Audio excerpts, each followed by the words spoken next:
Good day. Good day. The title of this transmission is How the Oversoul Works.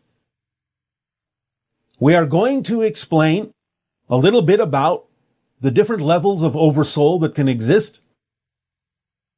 Sometimes this has come up as a question of reincarnation, where a question has been asked about the idea of whether or not people reincarnate, but also whether or not, as has been said in some of your stories and some of your legends, people can reincarnate as different things, such as animals or insects or plants or what have you. Now, as we have said, time in a sense is an illusion, and therefore no one really reincarnates in the classic linear sense, although you can create an experience or an appearance of reincarnation.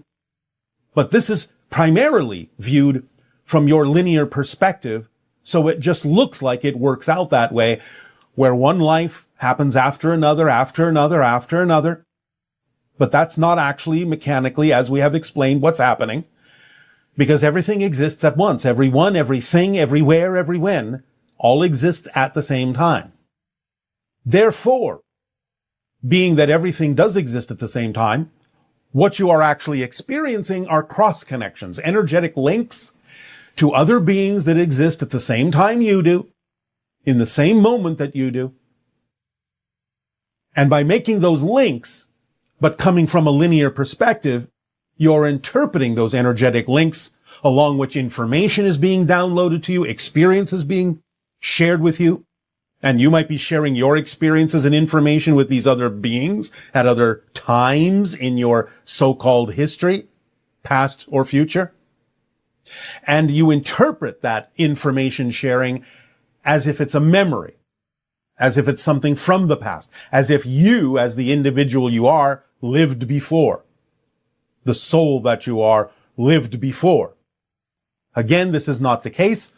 All things are happening at once. But you interpret those links in a past, present, future sort of way from your linear physical reality perspective. Now, recently the question was asked that an individual experienced a synchronous event with regard to certain animals and wondered, after members of their family had passed into spirit, linearly speaking, were these animals a reincarnation of those individuals, because it seemed to them that the behavior of the animals somehow reflected the people that had passed on, that they were, in a sense, messages from those people. Now, in a sense, this can be so. But again, it's not that that person came back as an animal, reincarnationally speaking. Again, the oversoul contains all of these things simultaneously. The human souls, the animal souls, the plant souls, insect souls, what have you.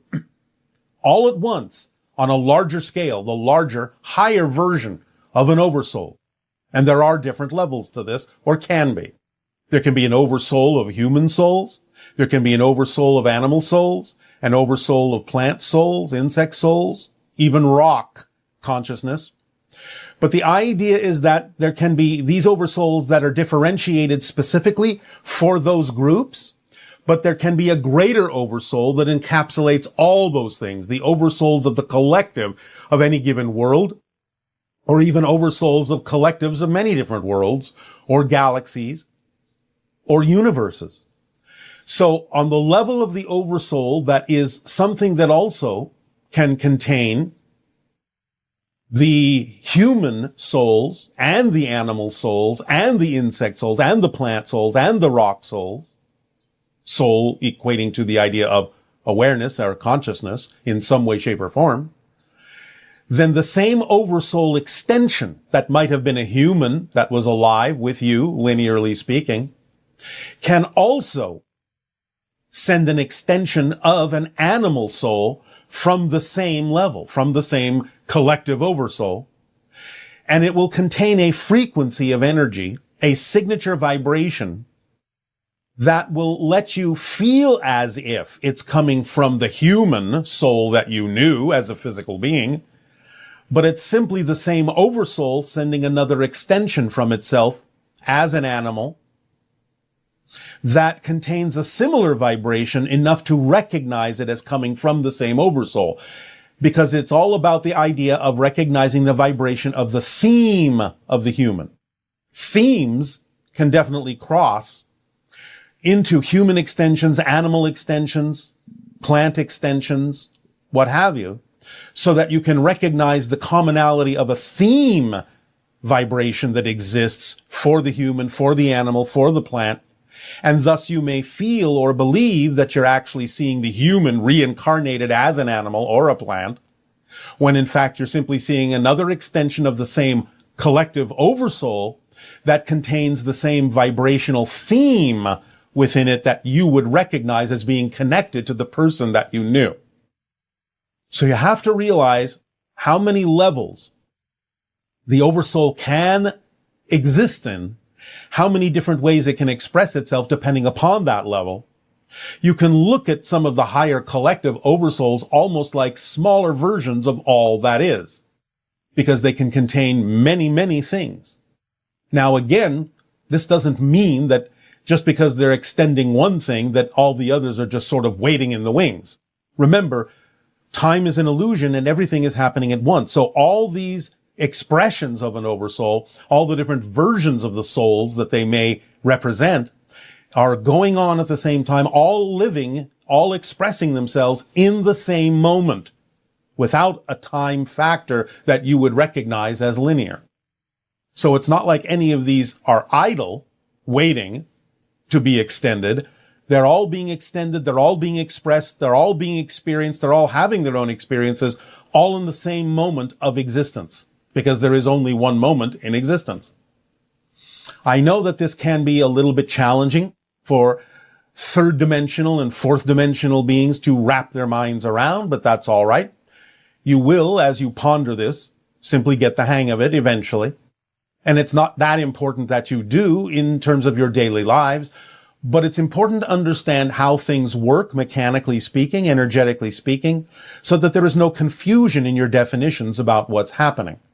So you can understand that something can be created as a reincarnational experience, as if it's the person you knew coming back as an animal or a plant, but simply understand mechanically that that's just an experience that you're being given so that you can recognize the thematic connection between these things, have some familiarity with the messages being delivered to you coming from that oversoul, but that all these things are separate unto themselves. All these things are having their own individuated experiences as humans, as animals, as plants, as insects, as rocks, as whatever. And it's all happening at the same time mechanically. But the idea of whatever it is you're receiving as a linear experience is important for you to recognize the synchronicity therein and the connections therein that are allowing you to recognize messages being delivered to you in some way, shape, or form by the same oversoul that delivered the soul, the individual human soul that you were familiar with, and simply reaching out to you in another way that is symbolically representative of what the human soul may wish to send you, if they wish to do it in that way, or the oversoul wishes to do it in that way.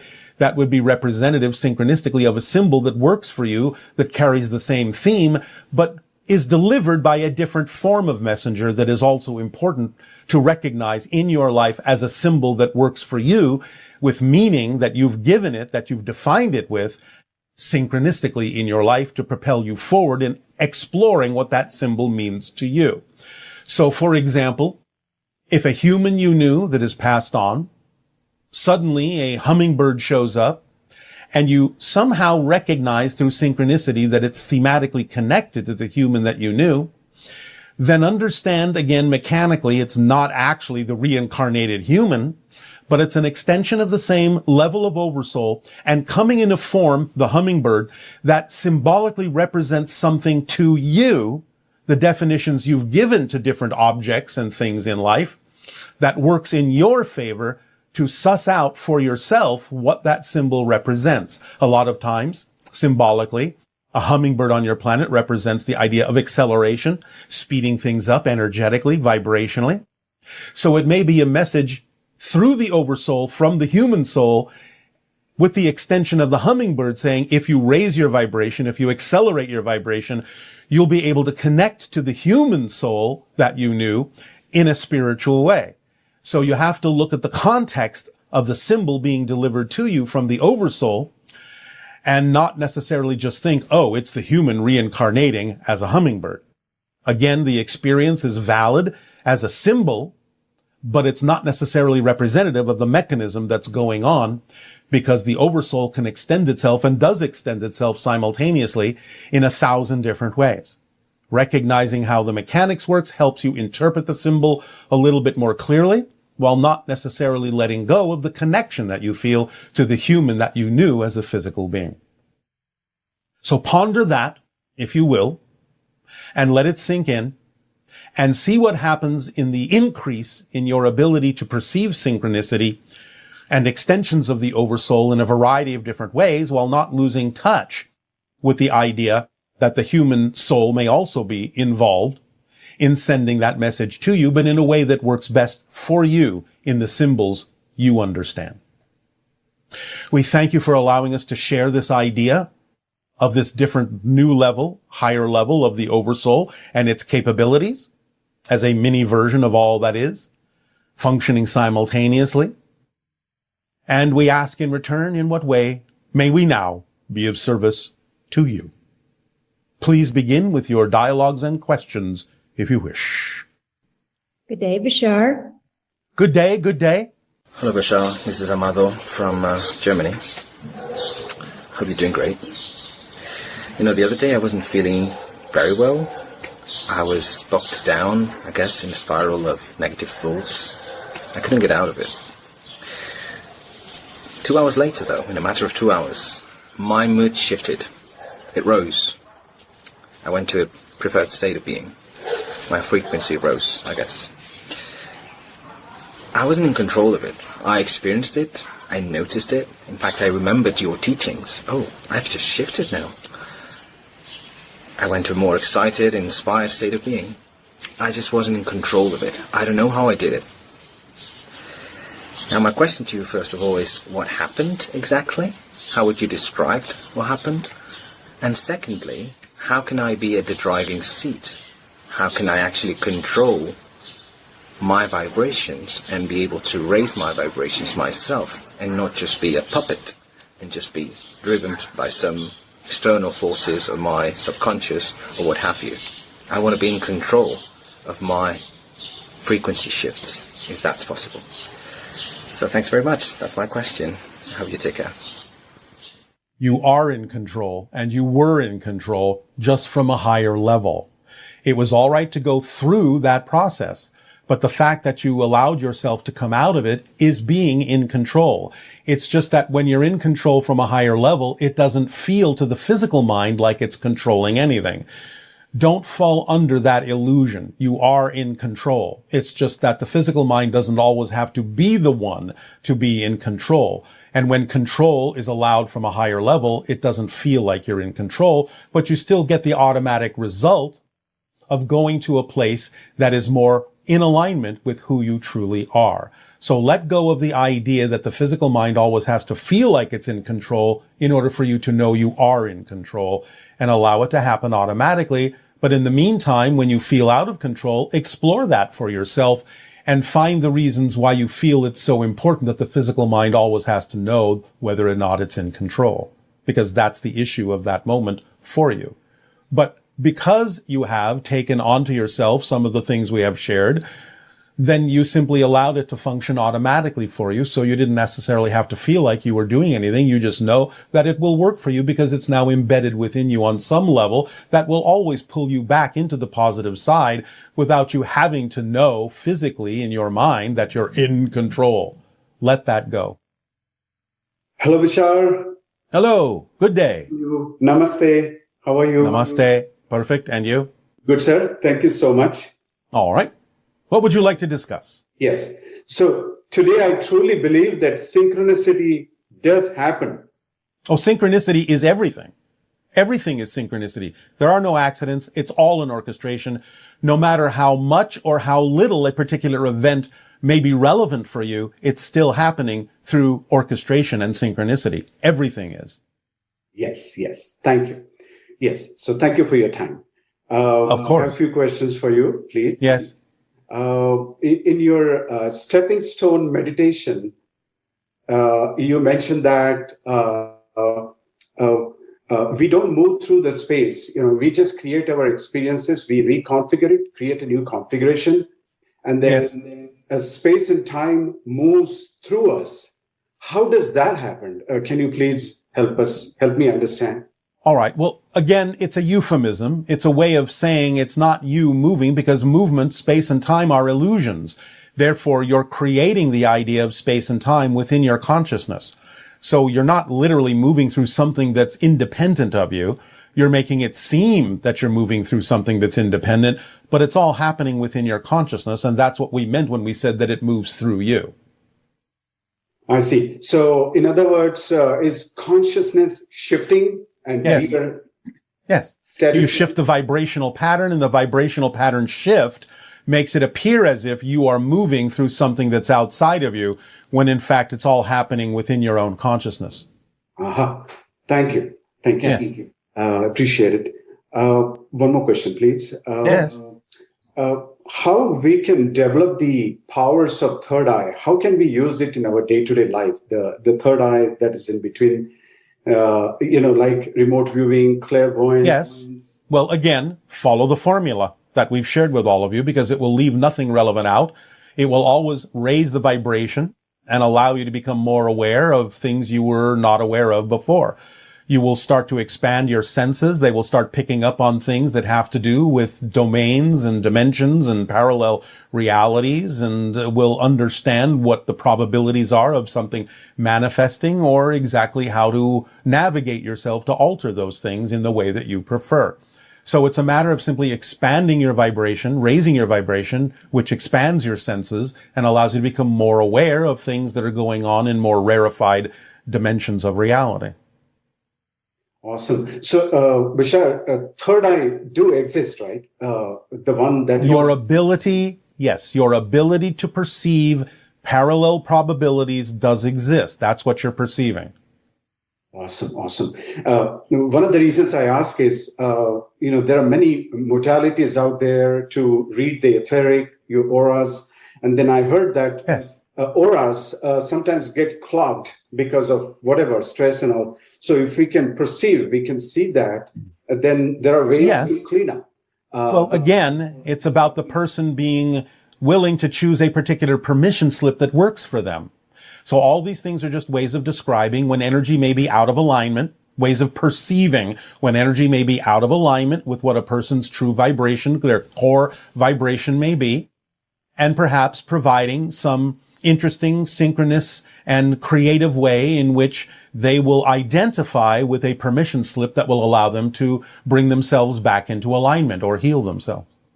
Wow. So let's say when I'm doing that cleaning for someone else, the other person who is receiving that, aura cleaning, so that person is giving me, himself or herself a permission slip. Yes. That allows.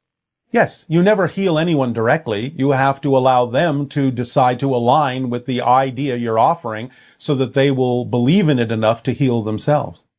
Oh my gosh. That is extraordinary. Thank you. Thank you for that. Yes. One more question, please, sir. Yes. How the entire cosmos is, as you mentioned, the vibration. So I'm from India. The primordial, one of the mantras, the vibration that I learned since when I was a kid is mantra Om. The sound of Om, right? Om. Yes. And I also heard that it entrains with the vibrations of this universe. Yes. Generally speaking. How does that work, sir? Well, again, it's a collective permission slip. In other words, it's your interpretation from physical reality of the essential frequency of all that is. Therefore, it's what works for most people in helping them align their frequency with the frequency of existence, of creation itself. Wow. In other realities, it may be a different vibration. But nevertheless, in general, that's the one that collectively can work for most people, since it's part of the collective consciousness agreement that that vibrational frequency interpreted in that particular sound is what represents your connection to all that is. Wow. Bashar, that's awesome. So when I'm chanting Om during the meditation, or, Yes. when they do that, does it gets to the cellular level? Yes. It tumultuously, it responds. Yes. Yes. And in fact, you yourself, when I gave you that explanation, also came up spontaneously and automatically with another vibration that can also work for many people. Do you remember what you said?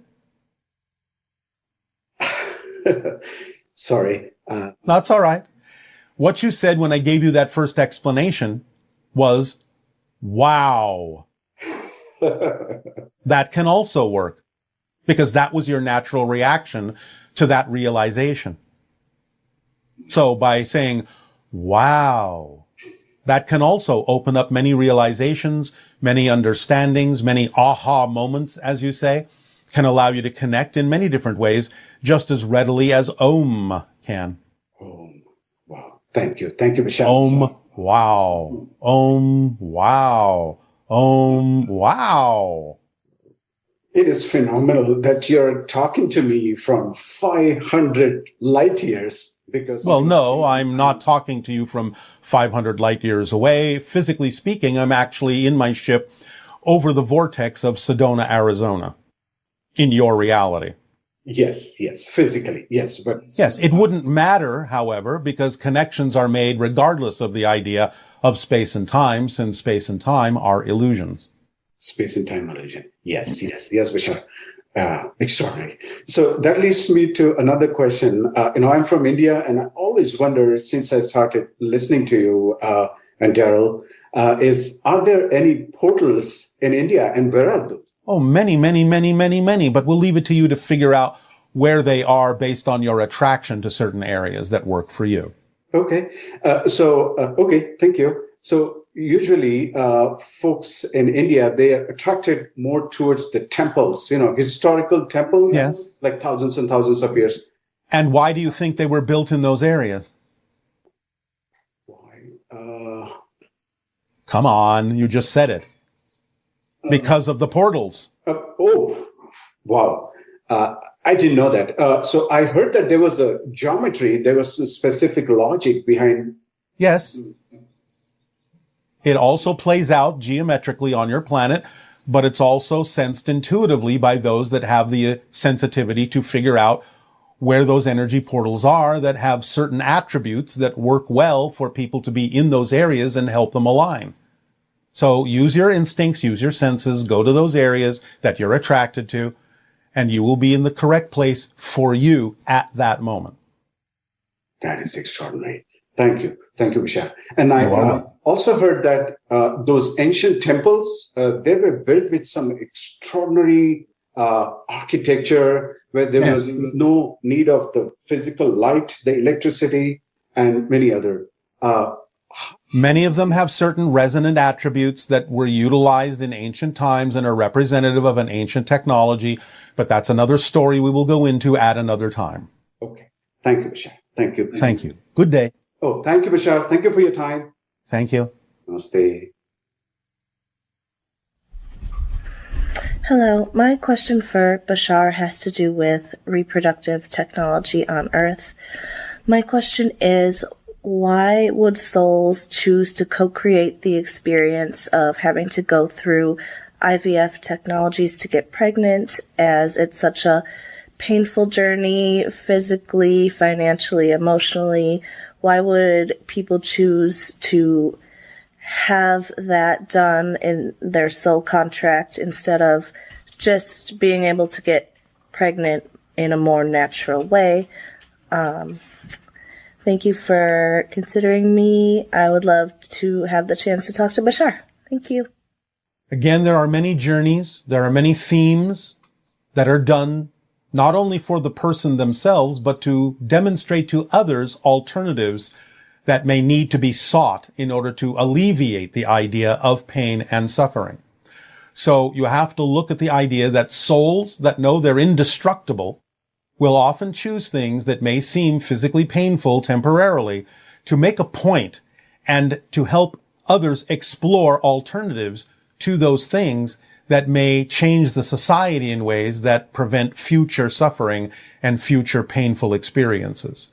There can be as many reasons as there are for the individuals who experience that. Plus, it may allow people to explore other ways of doing things that, again, can be a little bit more in alignment with beneficial ways of doing things.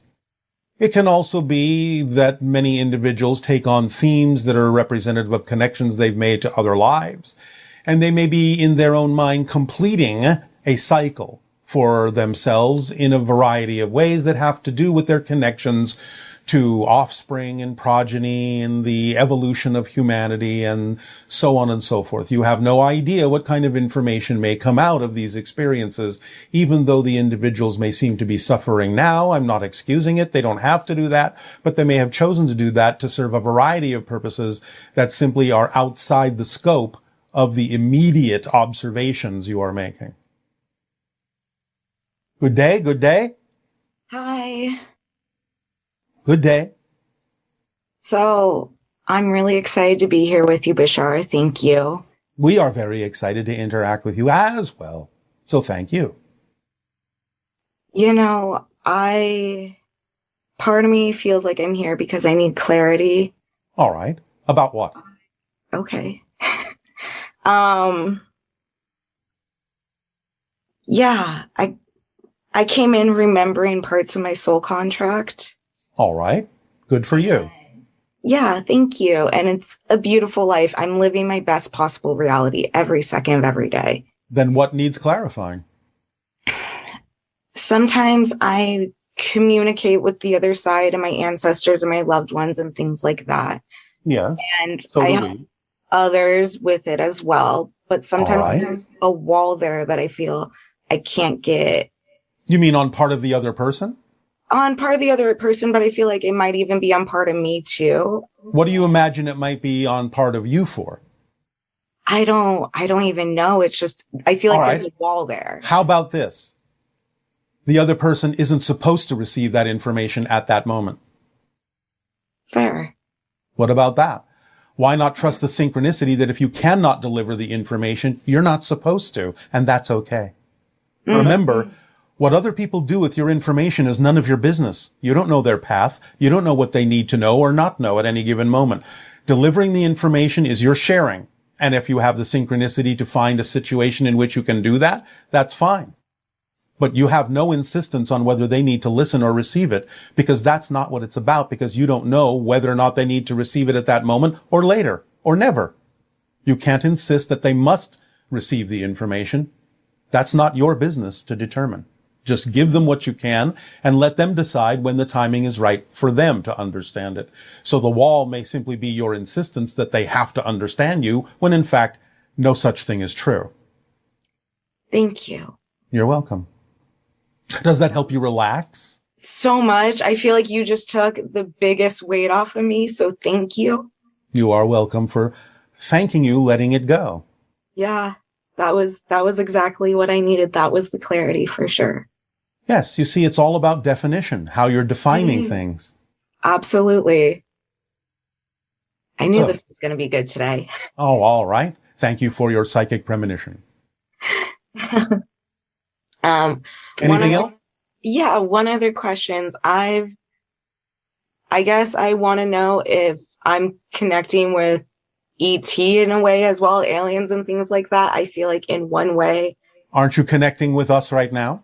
Yes, absolutely. Well, I was going to say that as well, but two, it's all one in consciousness. So then on every level.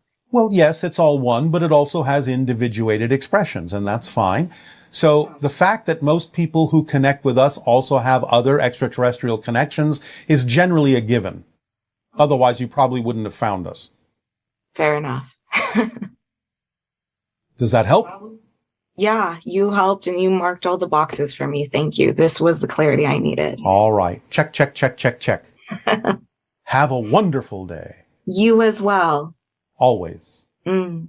Good day. Good day. Hello, Bashar. I would like to know if humans are the only intelligent life, advanced intelligent life, living on planet Earth. And I don't mean dolphins and octopuses and other non-humans. I mean, like the Shaver mystery. Are there intelligent life forms living in subterranean caverns on planet Earth? Thank you. Some.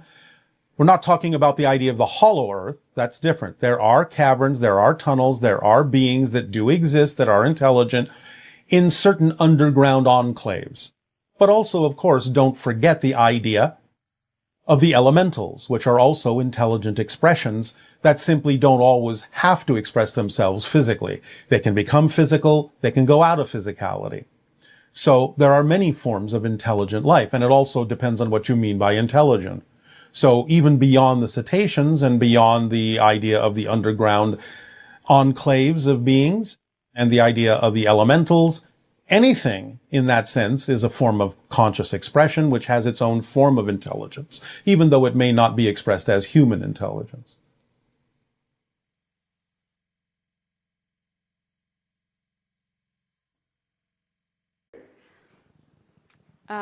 I'm wondering, aside from parallel lives, is it possible to have simultaneous physical realities in the same time frame or time-space point? This is what is called counterparts that we were discussing a few moments ago, yes. Okay, and how many of those can you have? Is there a limit? It depends or... upon how you are arranging yourself and what themes you are exploring. Okay. I was under the understanding that you can't actually... I mean, Let me put it technically... to you this way. You can do the math, all right?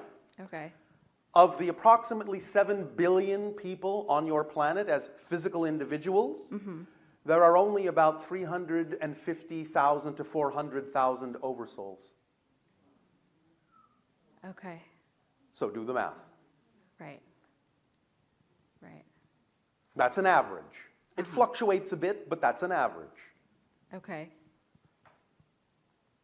And I was under the understanding that you, if you had a counterpart, that you wouldn't actually ever meet them.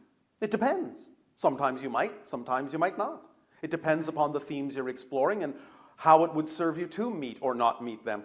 And sometimes you may run into a counterpart and fall in love with them, and sometimes you may hate their guts. Okay. Now, I'm being a little euphemistic because I certainly don't promote that idea. But nevertheless, knowing how you humans operate, you may simply find that you don't prefer some of your own counterparts. And that vibration may simply be for the purpose of keeping you apart. You understand? Yes.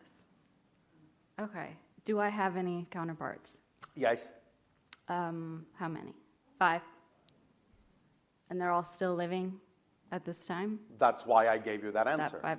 If they were not still living, they wouldn't be counterparts. I feel like I experienced one of them passing in the last year. Sometimes that happens.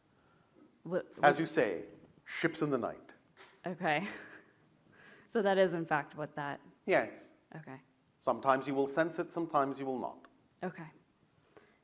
Does that help you? That does help me. Thank you. Why, thank you. I have one more question. Oh, all right. For most of my life, I have had vivid dreams, Yes. many of them with different types of UFOs. Oh, all and right. I find that the transitioning back Yes. is very difficult to physically awake. Oh, all right. And I'm, That's because your physical reality is so much more dense. yeah. And Okay. therefore, you are attempting to insert yourself and lower your vibration again to match that physical dense reality. So it can feel a little thick, yes. Okay. Can be like trying to push through molasses, yes. Is there a way that I could continue to have these adventures and vivid memories of my dreams Of course. while still waking up feeling Yes. not so exhausted? It requires that you allow yourself a higher degree of lucidity in the dream. Because once you allow a higher degree of lucidity in the dream, you can recognize that you can allow a higher degree of lucidity in physical life. And that can allow you to, shall we say, control the vibration of the physical reality in a way to make it more compatible with your reinsertion. Does that help you? Yes. Let us explain very clearly that this is actually what our civilization has done. As we have said, when the soul decides to have an incarnation, and I'm speaking euphemistically here, symbolically in a sense, but there's some reality to it, vibrationally speaking, energetically speaking, the idea of the soul is that it splits itself into the higher mind and the physical mind. And those two together in balance, in harmony, form the whole person that will have the experience of that incarnation. The higher mind remaining non-physical to guide the physical mind in that sense, like someone standing on the mountaintop so that it can give a broad view perspective to the physical mind down in the valley so it won't fall into so many holes because it can't really see where it's going. In between the two is what we call the template level reality, the actual place where the soul and the higher mind create the blueprint, lay out the blueprint for the themes you will explore, literally construct, in a sense, the physical reality blueprint of what will manifest in your physical life. Mm-hmm. When you go into a dream state, you're going, in a sense, to the template level reality. And if you are lucid in it and understand that you're awake in the dream, then you can actually use the template level blueprint to rearrange and reorganize the physical reality that you reinsert yourself back into. So the more lucidly you are in that state, the more lucid, in a sense, you can make your physical reality, or at least more in alignment with the lucidity you're having in the dream state. And again, this is what our civilization has done, because once we allowed ourselves to understand how to become truly lucid in the dream state, we never went back. We simply, from there, altered the physical reality blueprint to become more aligned with that state of dream lucidity, and therefore we are always asleep and always awake, and that's why we never sleep. We live in the dream, and that is our reality. It's totally lucid. Does that make sense to you? That's fantastic. So the more you can gain lucidity in your dream by whatever variety of permission slips and techniques may be available to you on your planet, of which there are many, the more you'll be able to create physical reality, since physical reality is also just a dream, to become more lucid and match the vibration of the dream lucidity and create less and less and less difference between the two until they, in a sense, become one reality. Does that help you? That does help me. Pleasant dream. Thank you. And I have another question about the amount of UFOs that actually are in my dreams. Yes. Could you explain what's going on there? Please understand that there are many comings and goings and many different dimensions in which different beings are traveling in a variety of ways. Most of this is simply invisible to you, but when you expand your senses, suddenly you realize that there's all this activity going on all the time. You suddenly realize that you have, for most of your life, actually been living under an airport. It's just that you haven't been able to see the planes. Mm-hmm. Now, as you expand your senses, you suddenly realize all the traffic that actually exists in the area that you're in. Mm-hmm. Understand? Yes. So it's not necessarily that there has been more activity, there's just more awareness on your part of the activity that's always been there. Okay. Does that help? It does. Usually in the dreams, my initial reaction is excitement. Yes. And then when it comes... Followed by what? With fear. It About comes what? to me more directly after the initial viewing of it and Yes. the excitement. It comes to me directly, Yes. and then I completely freak out. Because? I What don't are you afraid know. of? I'm not sure. Yes, you are. Can't lie to us. No fibbing allowed. Of course you are. It's very easy to find out what you are afraid of by giving in to the fear, by asking the question, by magnifying and amplifying it. If I gave in to this vibration, if I truly recognized this reality, if I allowed myself to truly become who I prefer to be, what am I afraid is the worst, most terrifying, most horrifying, fearful thing I am afraid might happen? And when you're willing to hear the answer, you'll know why you're afraid. Okay. But the idea is that whenever you find out what that fear is, it's not something that will ever be actually empirically true about you. It will only reveal a belief you have about yourself that can be changed. Because there is nothing to fear. The only thing, I guarantee you, the only thing you will ever discover in the unknown is more of you. Because you fill everything in your reality. Mm-hmm. It's just that there are parts of yourself you don't know yet, you haven't met yet. But you will discover them, and there's no need to fear them. Does that help? Yes. All right. Am I a hybrid? All of you are hybridized to one degree or another. That's what a human is. Remember, because there was an early, naturally evolved hominid on your planet that was genetically altered by extraterrestrial races to become Homo sapien, you're all hybridized. The branches of the original hominid that were not hybridized continue to evolve. You now know them today as Sasquatch. If you had never been hybridized, you would all be Sasquatch. That was the natural evolutionary form on Earth. And it continued to evolve right alongside of you. However, they evolved so closely with nature, so intuitively with nature, so in connection with nature, they can actually go from one dimension to another like walking through a door, and that's why they're hard to find. Mm-hmm. But that's the natural denizen, that's the original inhabitant of Earth. You, in a sense, are an alteration. You're a hybridization of that. Okay. Does that make sense? Yes. I feel like the fear that comes over me in the dream is the connection that I have directly with these UFOs and these... But why would that be something to fear? Bill, because I would have to face it and accept it and why would that be it. difficult? I think it's... I have a great connection. Yes. And I love it. And I love listening to it. Why don't you love being it or having it? I don't know. Yes, you do. You'll find out that you know when you are willing to ask the question. What am I afraid will happen if I acknowledge the connection? I'm afraid of being seen that way. By whom? Others, the world. I don't know. Who cares? Well, right. Who cares? I agree. The ones that would see and understand it will understand it. Mm-hmm. The ones that would see and not understand it will never understand it. So what do you care? Yes? Why are you measuring yourself against others? You have absolutely no business comparing yourself to anyone else because you are absolutely unlike anyone else. All of you are.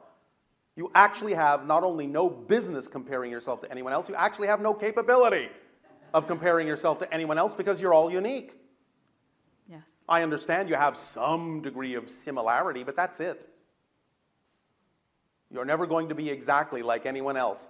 So there is absolutely nothing anyone else could say that is in any way, shape, or form relevant to you except what you believe is relevant to you.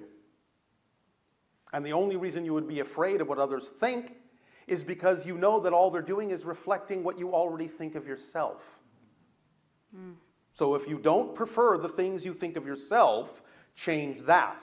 And when you change what you think of yourself, you will not give a whit what other people think of you.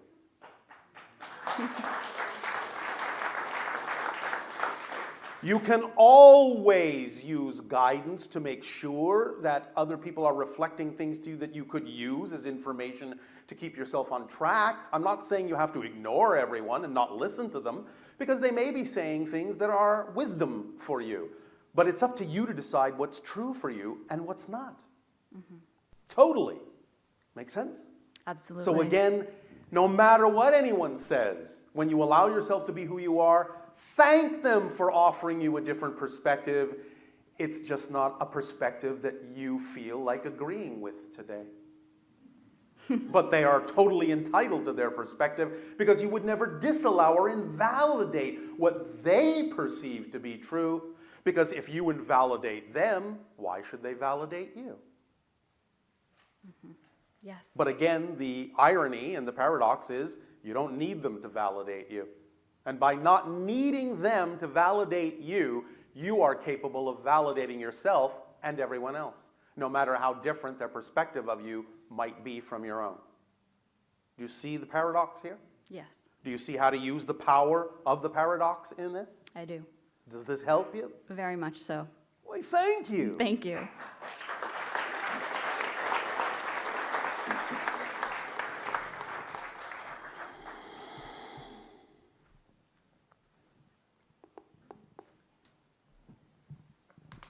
Is there another person whose name?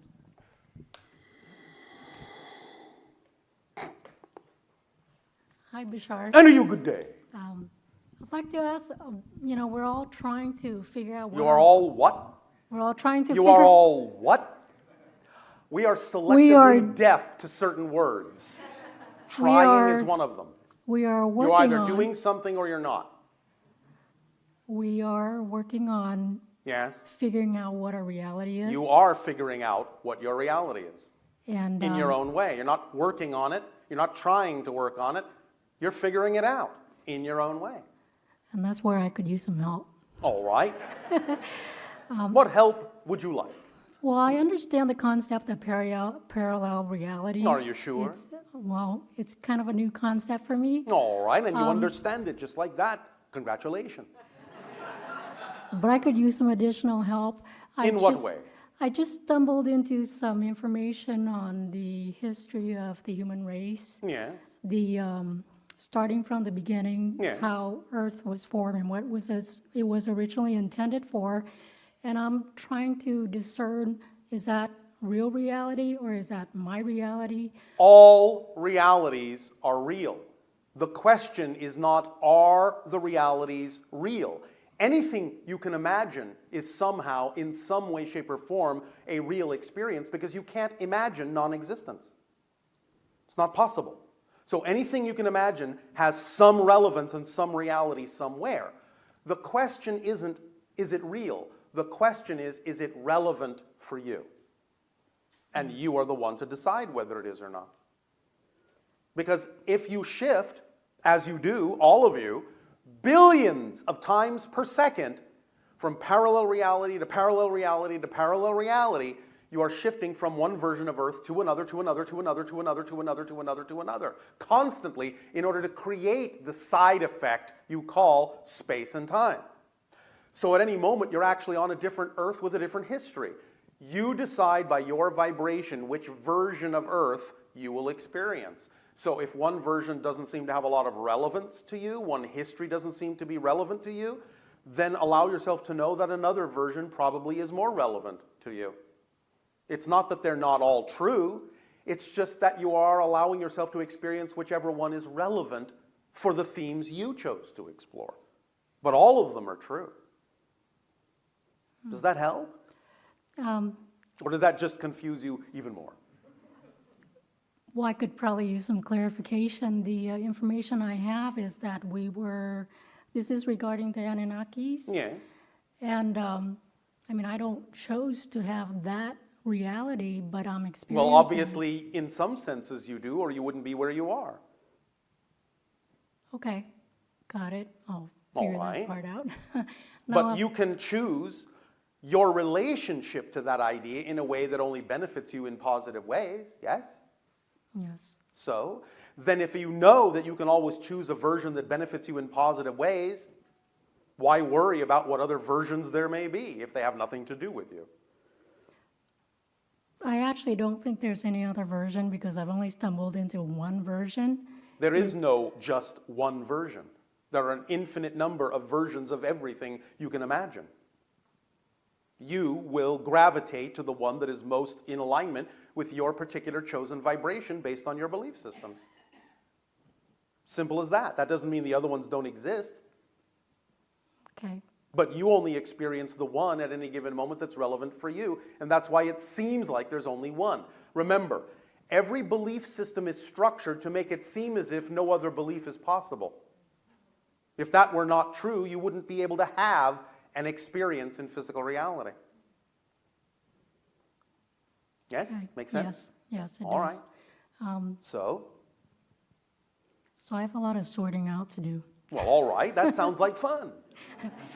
I hope It will it become is. clearer as you understand the concept. Okay. I have a question regarding dreams. Yes. I don't have dreams. Yes, you do. I don't remember them. All right. Are they really necessary to remember? No, Okay. Great. they are only necessary to have. Why is that? Because when you go into dream, because of your definitions of physical reality, making it seem as if you're disconnected from the spirit self, you go into the dream state to shut down the physical mind so you can reconnect consciously to the idea of your greater self and recharge yourself. And without that, without dreaming, you would actually go into psychotic shock because you're relying totally on the physical mind, which cannot exist on its own. It has to connect, it has to connect, it has to connect to the higher mind somehow in consciousness. And therefore, when you're not connecting consciously in your daily life, you will connect unconsciously in your dream state in order to maintain the balance of your total being. Because without the idea of making that connection, you are not functioning as a whole being. The physical mind by itself is literally a half-wit. Is it necessarily to consciously remember your dreams? I mean, if we've already hooked on No, as I unconscious- just said, as long as you have an unconscious connection, that will suffice. Sometimes it might be necessary to remember certain things if it serves the theme you're exploring, but you don't necessarily have to remember them all. Okay. Does that help you? Yeah, yes, it does. All right, well, pleasant dreams to you, if I'm you sure remember will. them. Yes. And then I also wanted to find out, there's a lot of people that are trying to connect with their past lives, All lives exist simultaneously. the lives that are called past lives. I know what you meant. How can you give us some tools on how to connect with these lives? You're already connected. You're already receiving information and downloads from all the experiences of the ones that are relevant to the life you've chosen here. So it's not about how do I connect, it's how do you have more awareness that you're already connected. That's a big difference. When you understand you're already connected, that fact alone, if it actually is perceived by you as a fact, will or perhaps can make all the difference in your experience of those connections. Because if you know you're already connected and you take that for granted, then you don't have to try to connect. Trying to connect implies that you believe you're not connected. Knowing you're already connected gives you a head start, and thus then makes it easier for you to perceive the connections that are already there instead of believing you have to do something that you don't know how to do already. Big difference. I guess my question would be then, how do I recognize that I'm already connected? I just told you. I'm Do you sorry. understand that everything exists all at once? Yes. Do you?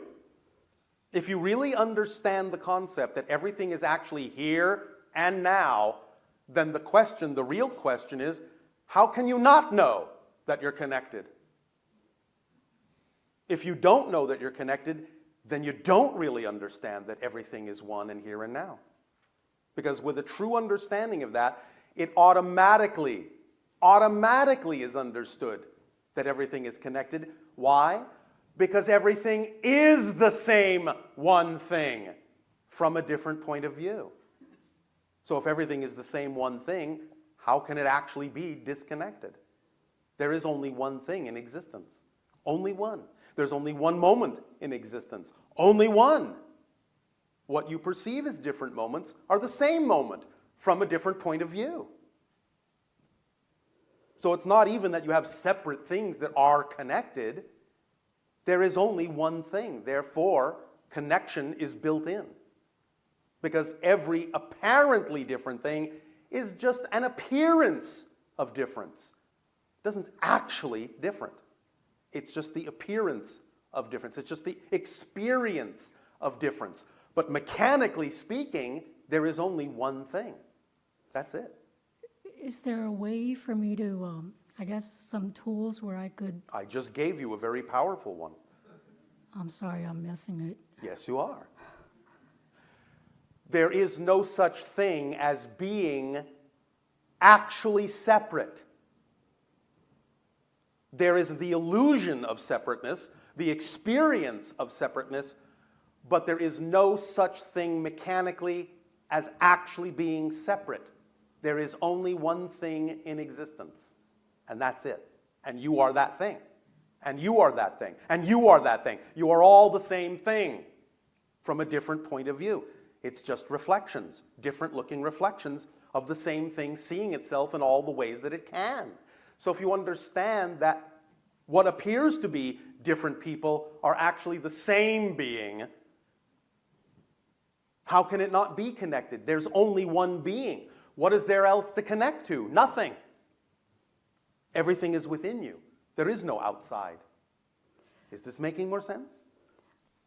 Not really, but if I can Yes. give an example. By all means. So let's say all of a sudden I'm by a swimming pool and I'm taking my first beginner swimming class, Yes. and all of a sudden I get really scared and I don't want to go in the water. Yes. I've never had any water experience, so I don't understand why I'm afraid. So would it be safe to say that that fear of water may be something that is from one of my other selves? It might be, but it doesn't have to be. The fear of water may connect symbolically to some fear you have in your definitional system in this life too. Even if it's not literally a fear of water, the water may symbolically represent something you are afraid of. Many of you already know, psychologically speaking, that water is symbolically representative of emotion. So the idea may be that you have a fear within you or a fear of some emotion within you that the water simply symbolizes. And it could be many other things. You have to take it on a case-by-case basis. Can you expand on your comment, water is symbolically representative of emotion? Well, this is simply what comes up in your natural psychological experiences, in what you call your psychological information. The idea of emotion, energy in motion. Emotion is fluid. Thus it is symbolized with the idea of water, diving deep down into your emotionalities, like sinking under the surface of the sea or a pool. It's like allowing yourself to be immersed in the idea of your consciousness. And this has feeling components to it. And thus it has emotional components to it. It's like being immersed, like a child, in the amniotic fluid and feeling the idea of the support and the unconditional love of the mother, or feeling the fear of the mother. So it could even come from that. Going into a pool could be reminiscent of being in the amniotic fluid and feeling the fear of your own mother before you were born. It could be many things. You have to find out what it is for you by exploring your belief systems about why you have fear. And then the answer will come. The idea will come. It will show you. The synchronicity in your life will show you what the connection is. All right? Okay, But you have to be willing to explore that and not be afraid to explore it. great, thank You you. have to swim in that water. All right? Yes, thank you. Thank you.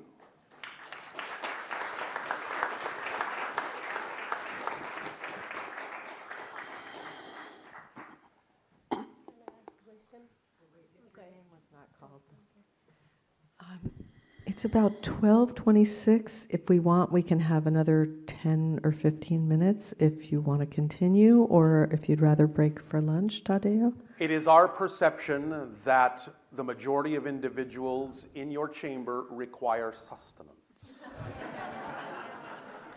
Thus then, you may take your lunch break. We will resume this transmission after your break.